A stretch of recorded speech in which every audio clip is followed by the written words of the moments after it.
नमस्कार साथियों, मैं गिरधर शर्मा। साथियों, आज पूरा देश पूरे हर्षोल्लास के साथ भगवान श्री परशुराम जी की जयंती मना रहा है। साथियों, जैसा कि आपको पता है कि भगवान श्री परशुराम जी के बारे में जब भी कोई इच्छुक व्यक्ति जानने की कोशिश करता है तो सबसे पहले एक बात, एक वाक्य, एक किस्सा उनके जीवन का उभर कर सामने आता है, और वो है कि उन्होंने अपनी माता जी की गर्दन काट दी। साथियों, आज मैं आपको बताऊंगा कि यह वाक्य क्या था, कैसे था और इसका अंत कैसा था। एक बार भगवान श्री परशुराम जी अपनी शिक्षा पूरी करके घर लौटते हैं। जब घर लौटते हैं तो उनके पिता श्री एकांत में एक कुटिया के अंदर भक्ति में लीन बैठे होते हैं। वो आकर अपने पिताश्री के चरणों को छूते हैं। जब उन्हें चरण स्पर्श किया जाता है तो वो एकदम से चौंक जाते हैं और ध्यान मुद्रा से बाहर आते हैं। पूछते हैं कि आप कौन? जान पाए, मैं आपका राम। कहने लगे, तू राम है? हाँ, मैं आजकल परशुराम हो गया हूँ, मुझे गुरुजी ने परशुराम का नाम दिया है। वो उसे गले लगाते हैं और दोनों काफी लंबे समय के बाद मिलते हैं, तो इसलिए वैराग्य आ जाता है। तो उसी व्याकुल मुद्रा के अंदर जब दोनों बाप बेटे के बीच वार्तालाप हो रही होती है तो भगवान श्री परशुराम के पिताश्री उनसे एक वचन लेते हैं और कहते हैं कि जो मैं कहूँगा क्या आप वो करेंगे? तो भगवान श्री परशुराम कहते हैं कि पिताश्री, मैंने आपको वचन दिया कि आप जो भी कार्य कहेंगे वह मैं करूँगा। अब भगवान श्री परशुराम जी पीछे पीछे चलने लगते हैं और उनके पिताश्री आगे आगे, और वो जहाँ पे उनकी माताश्री अपने अन्य पुत्रों के साथ रुकी हुई थी उस आश्रम की ओर प्रस्थान कर जाते हैं। भगवान श्री परशुराम को देखकर उनकी माता हक्की बक्की रह जाती है। वो भी नहीं पहचान पाती कि मेरा राम आज ऐसा हो गया है, इतना बड़ा हो गया है। नाम सुना था क्योंकि उन्हें शस्त्र विद्या की महारत हासिल हो गई थी, पर देख काफी समय बाद रहे थे। साथियों, दोनों माँ बेटे गले मिलते हैं, वही वैराग्य का माहौल होता है, और उनके पिताश्री उन्हें कहते हैं कि ज़्यादा व्याकुल मत हो।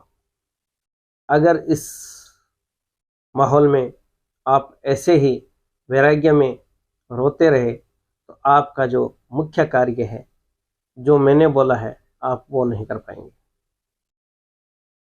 और साथियों, उनके पिताश्री ने उनसे कहा था कि आप अपनी माता का सर कलम करेंगे, यानी उनकी गर्दन काट देंगे।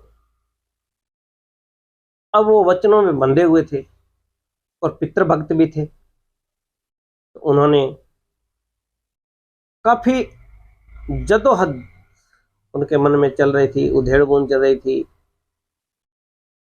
उसको पार करते हुए अपनी माता श्री से आंखें मिलाई। उनकी माता समझ चुकी थी कि जो उनके पिता ने अन्य बच्चों से पहले 4 बार कहा है वही बात परशुराम को कह के लाए होंगे। तो वह डर जाती है और भगवान श्री परशुराम उनकी आंखों में आंखें डालकर देखते हैं। दोनों की आंखों से अश्रुधारा छलकने लगती है। पर वचन जो दे दिया सो दे दिया, चाहे वह भगवान को दिया हो, चाहे दोस्त को दिया हो, चाहे माता पिता को दिया हो, उस समय जुबान की कदर हुआ करती थी कि लोग जुबान के सच्चे थे। तो उन्होंने वचन दिया था। उनके पिताश्री पास खड़े होते हैं, कहने लगे कि अपने लक्ष्य से मत भटको।